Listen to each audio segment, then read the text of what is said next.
Welcome to Picks with the Professor, the podcast where a real statistics professor and the penny to his shack, Jake. gives you sports betting tips. I'm Professor Sides. You can follow me and find all my picks on Twitter at Professor Sides. Today is Wednesday, January 26, 2022, and this episode covers today's best college basketball bets. In case you're new here, I built a mathematical model that predicts what the spread and total should be for every Division I college basketball game. That information, along with a graded A, B, or C pick for each of today's games, is available in the Google Sheet that is linked in the show's description.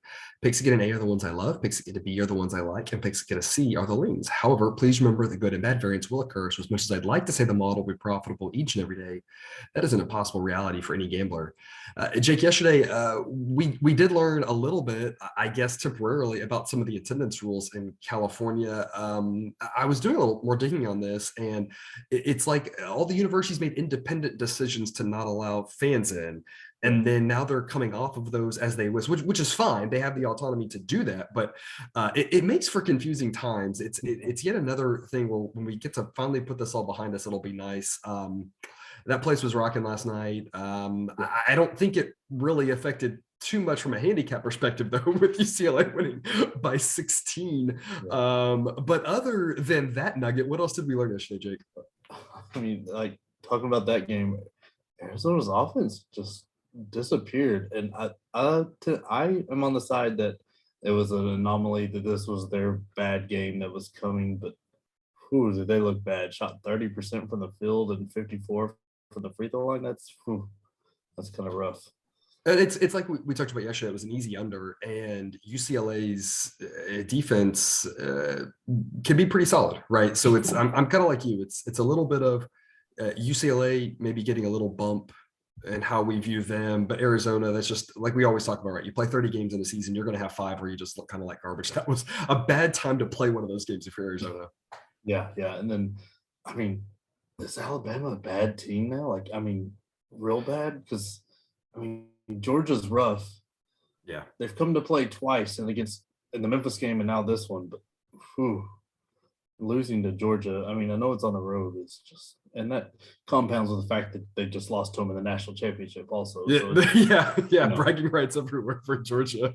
Yeah, I'm with you on that. We talked about Bama though, right? They're just so inconsistent, and as we get more games, are they more inconsistent? Or are they more inconsistently just bad? And that's kind of a weird thing, because I don't think any of us saw that coming into the season, early on in the season, them struggling the way they have.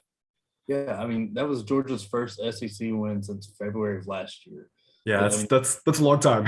Yeah, and Tom Crean's not a great coach by any stretch. So you would have thought the talent alone, they would have. This could be bad. And then there's all the rumors about Oates possibly going to Louisville with the whole Chris Mack situation there, which is just wild to me. Extra distractions now. Yeah. And then what Oregon team is the right Oregon team, right? The one we saw at the beginning of the year and showed up last night, or the one that went on the 6-7 game streak of being a really good team? Like, which one is the right Oregon team? It's kind of hard to tell, but I tend to think it's the one we saw at the first of the year and last night. I think the 6-game streak got figured out. Yeah, it's a great question. And we talked about this yesterday, right? Oregon, Dana Altman's got them turned around from their start, which is impressive. Give him credit for that. But last night really leaves you scratching your head, not just failing to cover, which is one thing, but failing to win that game. Not a good look. And so, real interesting to see if they were able to bounce back from that. A lot of interesting games tonight. We had a really hard time selecting which ones we were going to break down for you. We're going to start off, though, with one a little bit more under the radar here at 6 p.m. Wofford at Chattanooga. I've got a B pick on Chattanooga minus 5.5. The model thinks it should be 7.5.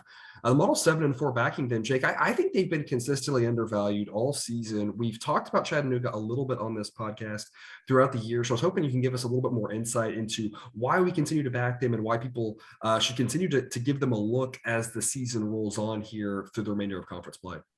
They are very balanced, a very good, especially on the offensive end, team. They shoot 77% from the free throw line, so they're going to be able to stay in and cover most tight games, which should happen a lot in this conference.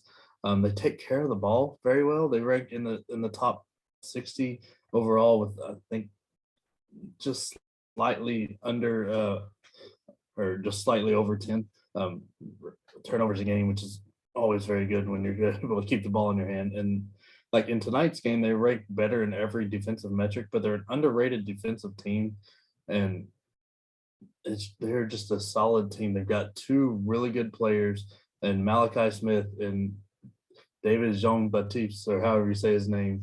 It's just a fun name, but they're both really good. Malachi Smith is the best player on this team, but I think he's averaging 21 points a game or something like that. He's really hard to stop when he gets going. And then on top of that, they've got some really good three shooters. But in instance for tonight's game, they already played Wofford and they won out at Wofford. And then the best comparison game, if you want to look most recently, is the Furman game, where both teams were at home when they played Furman. Chattanooga won by 2, Wofford lost by 25. Yeah. So it's just, and Wofford is in the bottom third of the NCAA in three-pointers made and 3-point percentage for their opponents. So that bodes well for Chattanooga, and they're also 1-3 as a road dog for against the spread.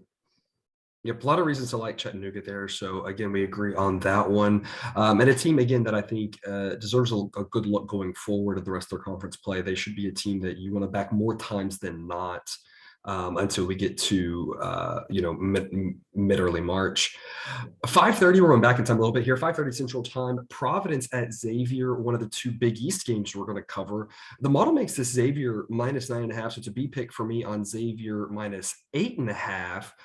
I've really liked backing this Providence team lately, Jake. I know you have too. We've talked about the Big East. There's just a lot of teams that you like, that you really want to be backing them. But what I noticed is that Providence has 2 losses, and both of them were big losses. They haven't lost a close game yet. And so I think that kind of sets up here for Xavier, who plays really well at home, to not only get that win, but to get that big win. It's a revenge game for Xavier, who lost at Providence. So I think Xavier is the side you want to be on here tonight. Jake, what's your take? Yeah, I'm leaning the other way. I'm leaning Providence. I think I think Xavier wins, and I think it's just too many points. Providence is 3-0 against the spread as a road dog. They're kind of an under-ranked team. And kind of a fun metric like the luck metric, which measures how you perform versus like that where you should be. They're number 1 in the nation. So I don't know if that's a good or a bad thing, right? Like they've either been overplaying or the stats haven't caught up to where they're playing at. But they don't turn the ball over a lot, but they don't force any turnovers. So that could be an issue. Nate Watson is the guy on this team, but the key to this Providence team is Jared Bynum. How he plays. If he's playing well, then that means the entire team is playing well. If he's not, then it's rough. But for Xavier, they've got to get Nunji and Fremantle going. They got to be able to dominate the paint, rebound, score, and run everything through them. For them to win by 9 or 10, they would have to have that. Plus, get Nate Watson going too, or not Nate Watson. Can't remember their guard's name. But Nunji and Fremantle are the guys, and they're a better defensive team than what everything says. But I just don't think they get it going enough to win by the 10 points they need. Mm-hmm. Yeah, it is a lot of points for that one. The other Big East game of the night of interest, in my opinion, 7:30. It'll be on right after that. Marquette at Seton Hall. This is a scarier one for me. The model says Seton Hall -7.3, so it's a B pick for me on Seton Hall -5. We've talked about Marquette. Marquette has been fantastic lately. We've talked about Seton Hall and some of their injury issues. Both of those things are factored into the model, so this is not a situation where the model is blind to that.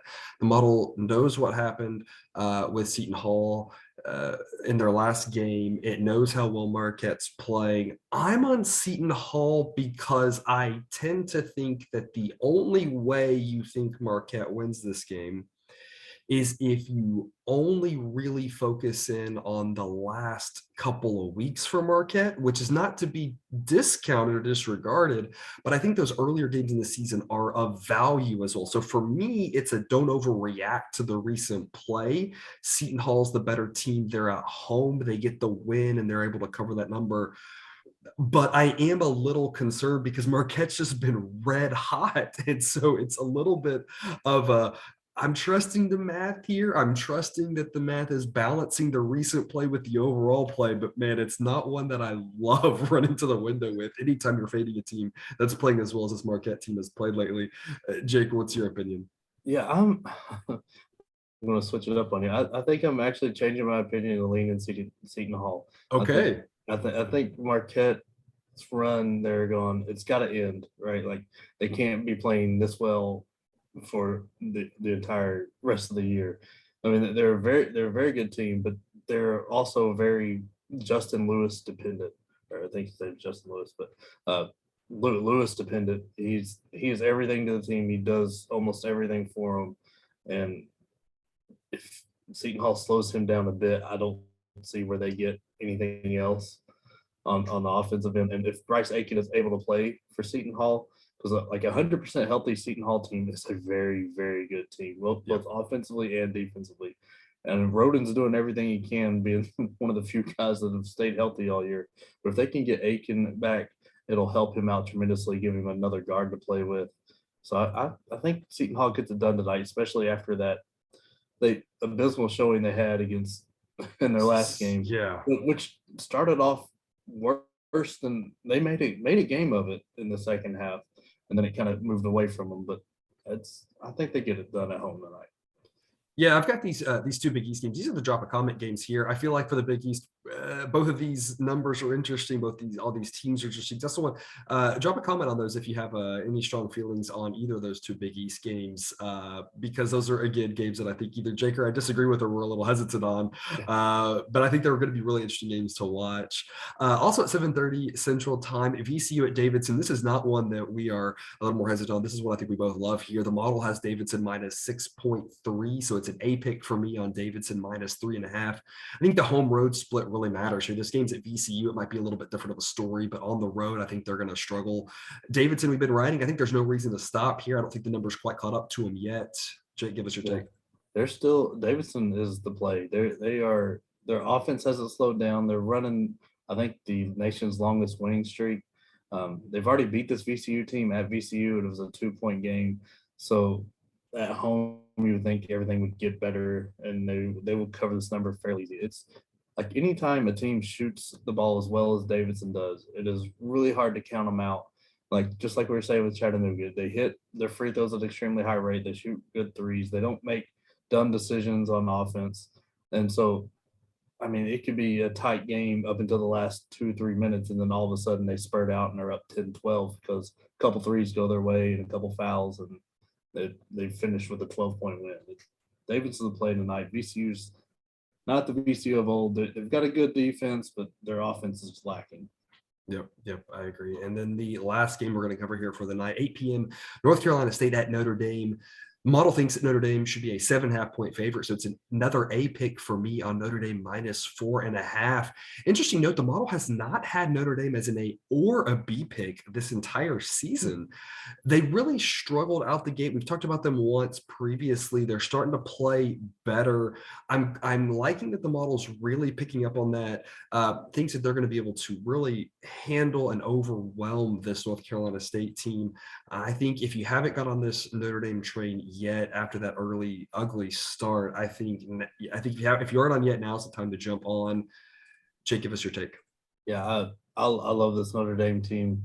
They've won 8 of their last 9. They shoot the ball very well. They've got one of my favorite coaches. Like I think he's a very underrated coach, not talked about enough nationally. And Mike Bray is a very, very, very good coach. He always takes teams and gets them to overperform. They also just got back. Paul Atkinson Jr. was a Yale transfer who played his first game against Louisville, played 22 minutes, scored 13. Is another big body they have now on top of Gooden, and I can't say the guy with the Russian-looking last name, but they're just a very good team, shoot the ball extremely well. Um, NC State is just so they're on Seabrook dependent. If he's off at all, they lose. I mean, he does everything, leads in almost every statistic except for blocked shots, and I mean it's incredible to watch him go because he's like everybody knows that's the guy to stop now, and he's still getting 20, 25 a game. It's incredible to watch him play. But if you make him inefficient to get to those numbers, they're easy to beat. And they're average and there's NC State struggling on defense, and I think they try to hide him on defense to save his legs, and there's just not enough there as a team to prevent Notre Dame from beating them by whatever they need to, like whatever they want to beat them by. Yep. So it's a Notre Dame kind of night. Yep, I agree with that. And on to our buzzer beaters, the exclusive pod content here for you. I went 4-1 on these last night. Jake, you went 2-0 on these, so it was a great night for us here last night. Let's see if we can replicate that. I've got the total of the day for you. Texas A&M and LSU under 129.5. We've talked about LSU previously. They really have spurts where they struggle offensively. I expect another couple of those tonight. They play great defense, though, so I expect a low-scoring game there. The total of the day, that's not an official play. It's because I have a pick on the side for this game, but I also like the under in George Washington, St. Louis. The spread is 16.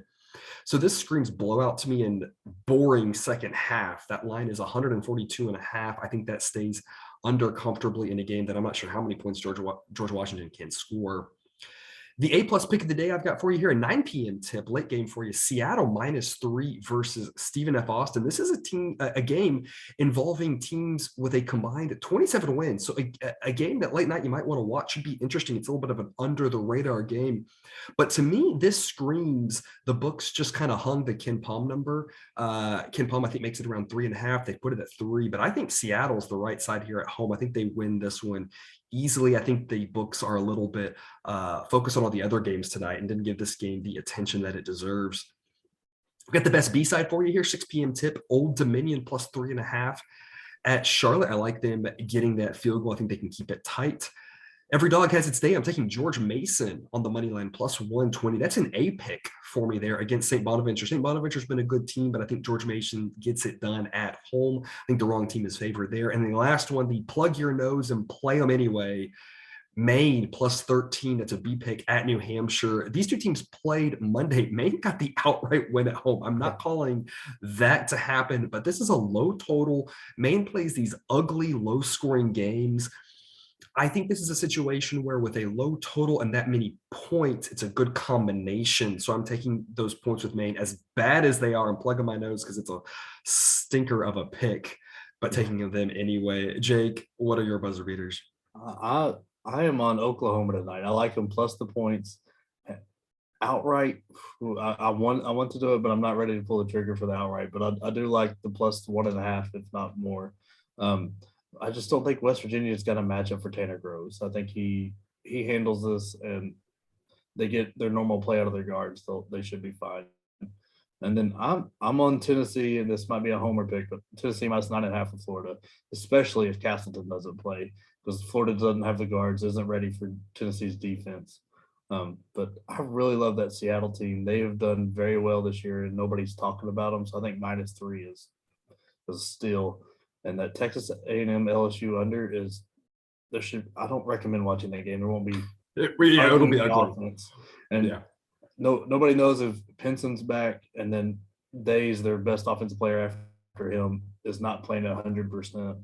So it should be very easy to get under that 129 number. Yeah, it's like we always say, right? You don't have to watch them to make money on them. And that's definitely one of those games. That's all we've got for you today. Thanks for tuning in to another episode of Picks with the Professor. Remember, check out that Google Sheet for all picks and totals on today's games. And if you haven't done so yet, click that subscribe button for a new episode every weekday of the college basketball season. We will see you tomorrow. And until then, remember, you can eat your betting money, but please don't bet your eating money.